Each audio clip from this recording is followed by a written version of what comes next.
এই রংপুরের মানুষ, বিশেষ করে রংপুর, পঞ্চগড় কিংবা এই অঞ্চলের মানুষ ভারতের দ্বারা সবচাইতে বেশি নির্যাতিত।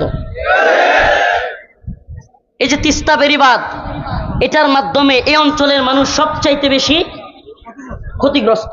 কথা সত্য?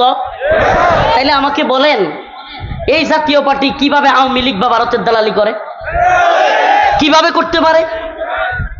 আরে আপনার অঞ্চলের মানুষ সবচাইতে বেশি ভারতের মাধ্যমে ক্ষতিগ্রস্ত। ভারত এই অঞ্চলের মানুষকে পানিবন্দী রেখে, এই অঞ্চলের মানুষ যখন জমি চাষ করবে তখন ভারত পানি আটকে রেখে এই অঞ্চলের মানুষকে ফসল করতে দেয় না।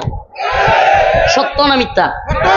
আবার যখন বন্যার সিজন হয়, এই অঞ্চলের মানুষের পানি ছেড়ে দিয়ে মানুষকে বন্যায় ভাসিয়ে মেরে ফেলে।